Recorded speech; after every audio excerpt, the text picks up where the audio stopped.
বাচ্চারা তোমরা ভালো আছো? আজকে আমরা বাংলা ক্লাস করব।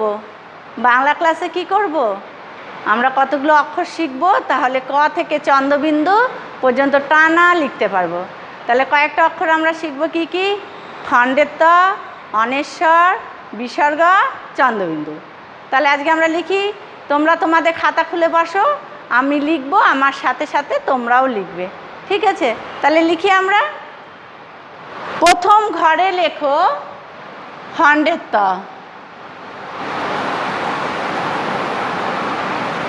লিখেছ? খণ্ডের ত সবাই লিখেছ খাতায়? তার পাশের ঘরে কি লিখবো আমরা? অনেশ্বর।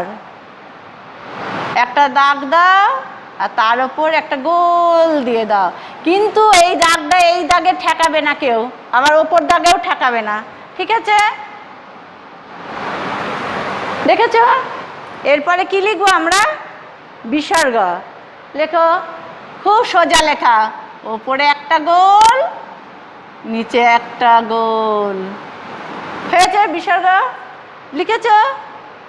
তারপরে কি লিখবো? চন্দ্রবিন্দু চাঁদ। কিরকম? এই দেখো,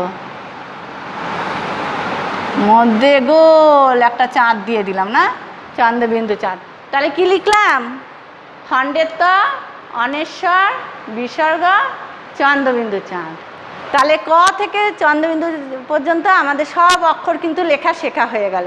আমরা অনেকের পুরো মাত্রা দিয়েছি, অনেকের অর্ধেক মাত্রা দিয়েছি, অনেকের মাত্রা দিইনি, তোমরা জানো তো? সেই রকমই খণ্ডের ত, অনেশ্বর, বিসর্গ, চন্দ্রবিন্দু এদের কোনো মাত্রা হয় না।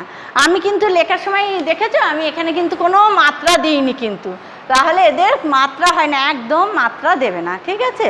এইগুলো তোমরা বাড়িতে ভালো করে প্র্যাকটিস করবে। আমরা কাজ দেবো, আমাদের আবার তোমরা লিখে পাঠাবে, দিয়ে সব লেখা হয়ে গেলে তখন ক থেকে চন্দ্রবিন্দু পর্যন্ত আমরা সব সুন্দর করে একা একা লিখতে পারবো, তাই না? তাহলে এইগুলো সবাই খুব সুন্দর করে লিখবে। ঠিক আছে?